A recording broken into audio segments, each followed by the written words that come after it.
So they have 166 tons of fish. That's an extraordinary amount of fish. It's just a terrible amount of fish. Nobody should have that much fish. So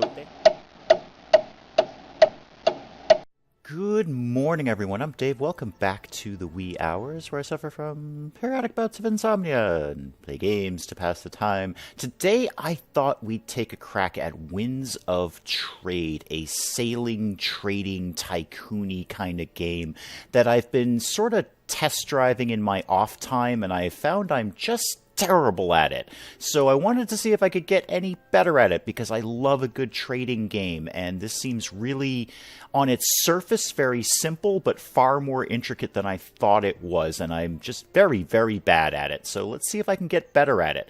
Let's start a new game.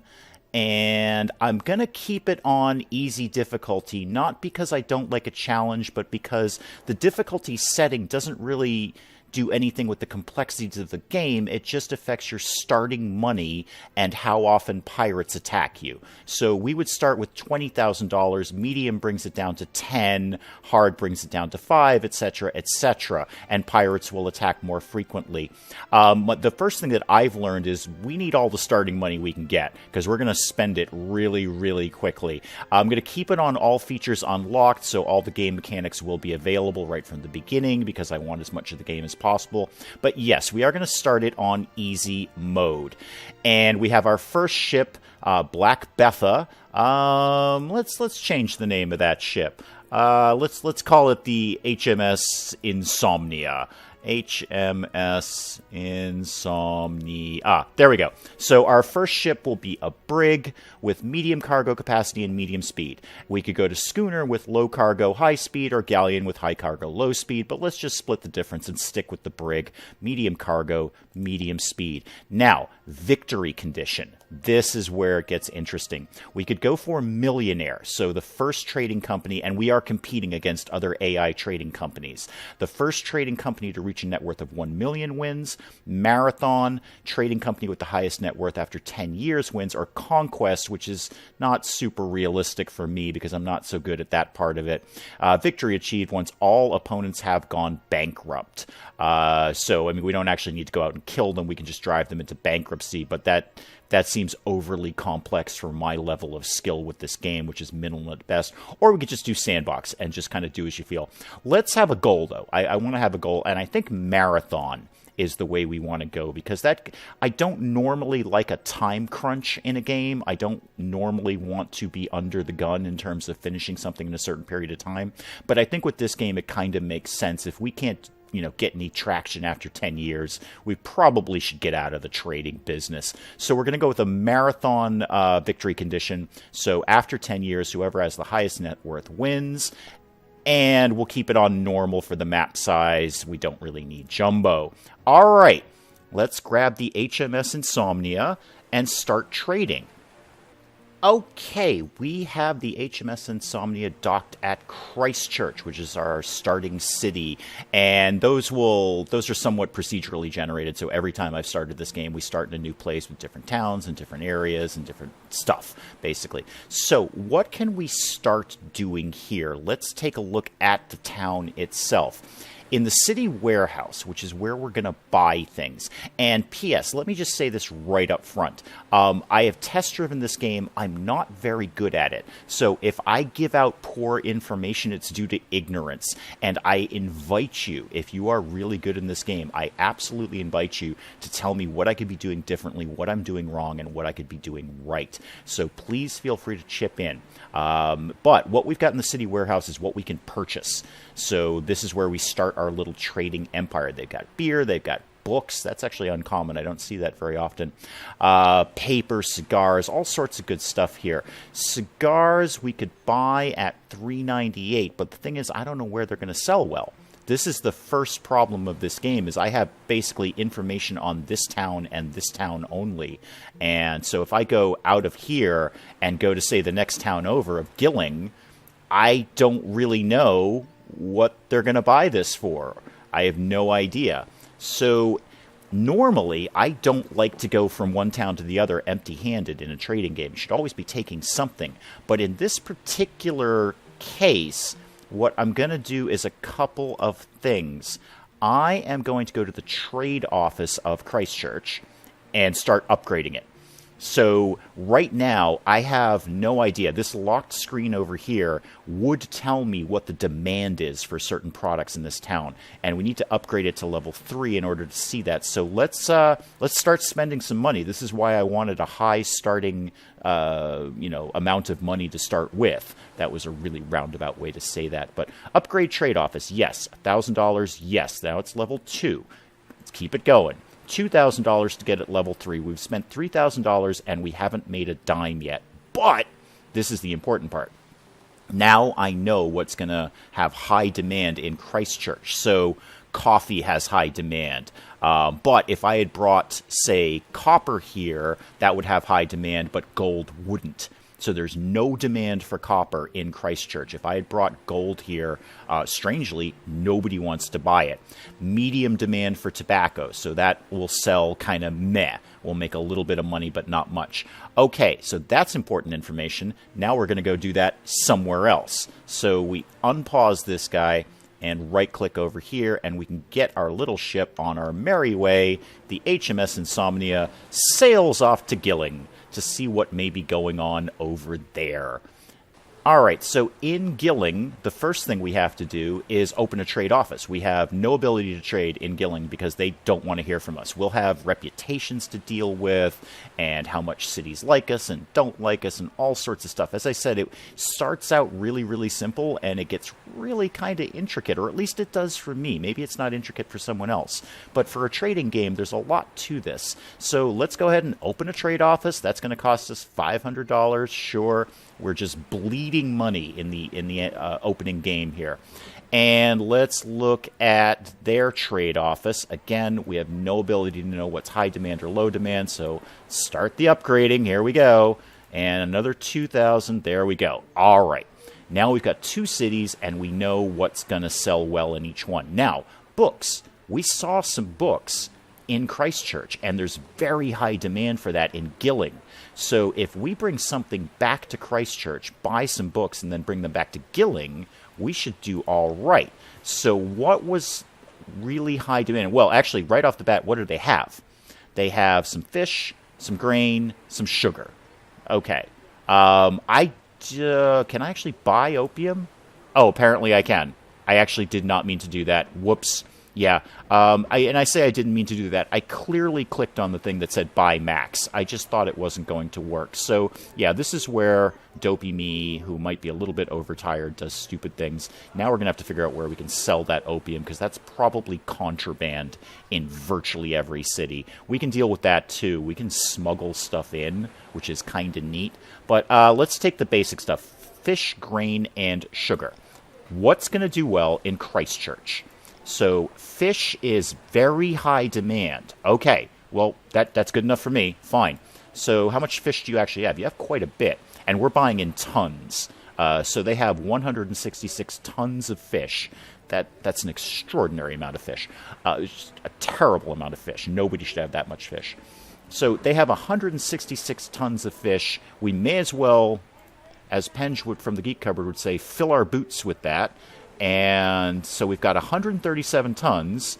Let's take that to Christchurch. Whoops, let's not go there. Let's do that and take that to Christchurch. Tick time along a little bit faster. Get the HMS Insomnia moving. There we go. And sell our fish. So we bought it for 21. We sell it for 26. Not the most ridiculous profit, but it's a low margin item anyway. The foodstuffs are going to be kind of low margin, but generally sell well. So yes, let's sell all of that. Okay, good. We did all right with that. And do you want to buy the opium at all? There is no one interested in purchasing opium in the port of the time being. Yeah, it's contraband. A shady man offers you $1,586 for all of the opium in your cargo hold. That's such a bad deal. That is such a bad deal. But it's kind of taken up space in my cargo hold that I could be using for something else. So I'm actually going to take it. I didn't really mean to buy that opium, so let's just dump it at a loss. Okay, so there we go. And we knew that books were going to sell very well. So let's buy all the books. Apparently we have 11 tons of books. So they really like to read in Gilling. They are all about, Harry Potter series and Lord of the Rings. I'm just thinking of big, heavy books. That's where I'm going with that. So we're going to take all the epic fantasy to Gilling to sell there. So we bought them at $234. We're selling them at $277. Not bad at all. I wish we could have brought more. We only have 11 tons to sell, but yeah, all right. So we're getting back on track. We spent a lot of money initially setting up the trading ports, but we're kind of getting back on track here. So what if we just took some more fish back there? And this is always the, beginning game of any trading game. It's just a quick hop back and forth. This is my experience with virtually every trading game, is you're going to establish a very early, quick trading route where you can just go back and forth and make some initial money. Christchurch, we bought them for 22. We're selling them at 23. Oh, the market is going down on fish. Okay. They do have some more books in stock, though, so that's good. Let's sell the fish. Brings us up to 11,000. We'll buy the books, definitely. And then let's just pause it because time is a factor here. Pause the game and look again at Gilling at the trade office and the demand. Except doing that, I didn't check what they actually have for sale in Christchurch. So, beer, cigars. If they wanted cigars, that would do really well. Paper, sugar, tobacco. Beer, cigars, paper, sugar, tobacco would probably be our best bets. What do you guys want in Gilling? Beer, very high demand for beer. Okay. Cigars, extremely high demand, and that's a good buying price. Okay, so let's take some beer and cigars, whatever we can fill up on. Wow, it just sounds like there's one huge gentleman's club in Gilling. They want books, beer, and cigars. They're just, it just sounds like some sort of 18th century gentleman's club. Okay, so let's buy all beer. You only have 1 ton of cigars. You know what? Kind of not even worth it, actually. I'm going to come back when you have more, because there are industries in this town, and they make things, because this game is a little more intricate than I expected it to be. So there's a tobacco farm here, and a textile mill, and paper mills, and my vague understanding is first of all, we can start investing in those companies. We'll kind of come to that later, because I understand how investments work, but I haven't really explored it in the game yet. Clothing factory, so if we bring them wood, they'll make paper. It would be my basic understanding of that. So anyway, we're getting off track here. Let's go back to Gilling. Wait, what did I actually just buy? Sorry, what did I actually just buy? Books and beer. Okay, books and beer. Back to Gilling. Back to Gilling, please. To the Gentleman's Club in Gilling. And let's get the HMS Insomnia speeding along there. And then we're going to look at some other stuff. Okay. Beer, we bought it at 109. We're selling it at 140. Now, that's good. That's a nice little profit there. I like that. And the books, we bought... Oh, we're taking a hit on books. We must have crashed the book market in Gilling, because those are not selling well at all. That's fine, though. You know what? Just clear the space. It's not a smart move. I should really just maybe hold on to them until I find someone who wants them more. You know what? I'm going to do that. I'm just going to hold on to them right at the moment. It's only 5 tons out of my 150-ton inventory. Let me just pause time. And now I want to look at the loans and investments. No. Colonies. No. That's a long way off. Financial information. No. Show me the thing I want. Contract office. There we go. And make sure I'm paused, because my experience with this game is... Obviously, we have AI competitors, and they are snapping up these contracts, and I sit here reading contracts, and then all of a sudden it disappears before my eyes. So what could we do here? Transport a diplomatic party, transport construction materials. So let's just take this first one. From Belvoir to Monopfu. Yeah, they're not kind with the names in terms of being able to easily pronounce them, but Belvoir to Monopfu. And how long would we have to do that? 21 days. All right, well, right off the bat, where are those places? Belvoir is, okay, up there. And where is Monopfu? Where does that live? Where does that live? Oh, that's way down here. And we've only got 21 days to do that? I don't think that's super realistic. How long is it going to take us just to get to Belvoir? It's going to take us 30 days just to get to Belvoir. Okay, that's not the best contract for us. Let's see if there's anything better. Anything more local, like Langenvilles or, I don't know, Gilling to Christchurch? That'd be good. Christchurch to Belvoir. What do you want to do? You want to transport 43 tons of raw materials from Christchurch to Belvoir, and you want me to do it in 26 days. Not realistic, because it's going to take me 30 days to get to Belvoir. Smuggling, you say. 20 tons of rum. We haven't actually found anyone that's selling rum yet, but we've only been to 2 cities. Told that you could help me by obtaining the goods and delivering them to Durham. I don't know if any of these contracts are going to be right for us right now until we get, well, maybe a faster ship. And on that, speaking of faster ships, let's look at the shipyard in Gilling that does not actually exist. Gilling has no shipyard. All right, let's take something back to Christchurch, because Christchurch should have a shipyard. How's the demand for grain in Christchurch? How's that doing over there? Trade office grain, very high demand. Buying at 22, okay, and you're selling at 14. Okay, sure, I'll max out that. Yeah, totally, absolutely. We'll take 145 tons over there, and then we can check out the shipyard while we're there. Okay, so let's tick time along a little bit and get to Christchurch. Alrighty, back to Christchurch, and that grain is going to do very, very well for us. So we bought it at 14, we're selling it at 25, and that ain't nothing at all. That brings us back up to 10,000. We took a little bit of a hit, but not on the grain, but on just sort of puttering around for a little bit. Let's look at the shipyard. So we don't need to do any repairs to our ship. That's totally fine. Our ship was very, very healthy. But let's look at upgrades. Is there anything we can be doing to our ship to make it better? This shipyard can provide the following upgrades. We could get some cannons for 3,000, and obviously that's going to have, an impact on future combat. They have better range, can handle larger gunpowder charges. Don't think we really need to jump into that right now. Copper sheathing, however, used to protect the ship's hull, leading to lower maintenance costs. That's not a bad thing. I don't think we need it immediately. I don't just really want to pull the trigger on that right now. Our maintenance costs are fairly manageable, and I don't think we need to do anything with cannons. We have 8 out of 16 cannons, so we've got 8 cannons. Push comes to shove. We'll definitely look at improving that later, but not right at this exact moment. Okay, so nothing we want to do there. We can look at buying ships. There are plenty of new ships for sale, and we can eventually assemble sort of a little trading fleet here, which is really, really neat. I do love a good sailing trading game. I really do. But nothing we want to do right at the moment. We could grab this schooner, but it would basically take every penny that we've got. I basically want to save up and get a much, much better ship. So skip that for right now. Let's look back at Gilling. What's doing well? Actually, before we look at Gilling, let's figure out what's for sale.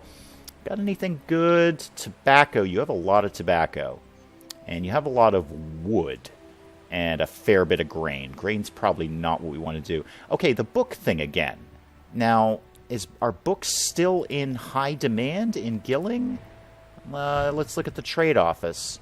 Very high demand. It says it's buying at 340. Okay, well, let's try it again, because we can buy them at 223 here. We'll take a full load of that back to Gilling. Putter your way along there, HMS Insomnia. Let's get a nice little shot of you in here. And are they still... Yeah, okay, so I'm not really sure what happened with that last load of books. The market's back up, apparently. Bought at 226, selling at 311. Yeah, absolutely. The demand is not high enough to sell this resource at the listed price. Huh. If you proceed, it will be sold at 278 per ton. That's interesting. I haven't actually run into that before. They're just like, no, we're not buying at that price. Still, 278 per ton is still pretty good, seeing as we bought them for 226. So, yeah, I mean, it's a little bit of a hit, but it's still a pretty big profit, yes. Yeah, that brings us up to almost 13,000. So now we're getting somewhere. And now we should probably think about looking at the next port, which unfortunately is a distance. We could go over to Ancaster. That's kind of around the corner. How long does it take to get there? That takes, 13 days. Ugh, that's a bit of a hike. But there's nothing else in the vicinity. And that will at least put us in spitting distance of Belvoir and Invergordon. Not super kind on the names of these things. So, alright. I obviously don't know what's going to sell well in Ancaster. And we're already on our way there anyway, because I accidentally right-clicked. But, there we go. Yeah, sometimes I'm not good at things. But yeah, so alright, we're already on our way to Ancaster. We may as well keep being on our way to Ancaster and see what we can do here. Alright, HMS Insomnia, pull into port. And seeing as we've accidentally ended up here. Okay, what's going on? Obviously, we don't have a trade office here yet. How much is it going to cost me to open one? Oh, only 500. That's fine. Good. Great. Good. I've seen that in the multiple thousands to open a trade office. 500 is just fine. And what have you got for sale? Coal, we haven't seen before. Does anyone that we've been to want coal? Gilling, how is your demand for coal? You have very high demand for coal, so you say. Buying at 46. How about Christchurch? What's your demand for coal? Also very high demand, but buying for a cheaper price. Well, let's just do a little coal experiment here. Let's buy what you got in coal. Okay, bought it for 23. And let's go back to Gilling and see what we can sell it for. I'm going to speed time along there a little bit, because 13 days is an awfully long time to go between what is effectively right around the corner. Seems to me if we just forego the ship and actually just took the road over to Ancaster, it would have been much faster. But who am I to argue? It's a sailing trading game, not a put a cart on the road and literally take the shortest route to get to where you're going kind of game. Okay, Gilling. Bought it for 23, selling it for 42. Done. Sold. I'll take it. Yes. All right. And let's do a quick run between Gilling and Christchurch. Yeah. And then I've got a different plan after that. So Christchurch, back to Gilling. What have you got? Yeah, the newspaper thing. Newspapers pop up and tell you things, and it does actually kind of get a little bit annoying because they start popping up with a high degree of frequency, but we will check them out as they pop up. Often it can be a good clue as to, hey, you should probably take this product over here because there's a super high demand for it. Grain we did fairly well with in Christchurch. That's about all you got. I want to look at fish, grain, and sugar and see what the best move is in Christchurch. So fish, grain, and sugar. Very high demand for fish, also grain, and sugar, apparently. So, 6 of one, half dozen of the other. You got plenty of sugar. Let's take that. Yep. Tax breaks for textile mills in Kufruna. Government has passed a law that gives all textile mills in the territory a substantial tax break in order to promote the production of cloth and reduce the trade gap. Okay, that means very little to me right at the moment. Right at the moment, I'm just trying to not go broke. So yeah, yes, tax breaks for blacksmiths in Salatris. I might turn off the notification for newspapers because it's a little much. It's a little much. Okay, Christchurch, I got some sugar for you. Bought it at 27, selling at 42. You, sir, have a deal. Sell all. Back to shade under 14 grand. All right, we are making some moves with the money part of this. We're definitely doing what we need to do, which is buy low, sell high for the most part. We made a couple of stupid decisions, and by we, I mean me. I'm not blaming you, the viewers. I made some stupid decisions, like accidentally going to a city I didn't want to go to and buying things I didn't want to buy. But we are making progress, which is good. So do you, the viewers, want to see more of Winds of Trade? I hope you do. I wouldn't mind playing this for a little while. If you don't, that's totally cool. Let me know in the comments. You're like, Dave, this is the most boring thing I've ever seen in my life. Please don't ever play Winds of Trade again. But if you do, let me know. Say, hey, why don't you keep going, seeing what you can do, and seeing if you can make some more money and be just the king of the trading game, which I will not be. More importantly, if you're really good at Winds of Trade, could you please tell me what I could be doing better?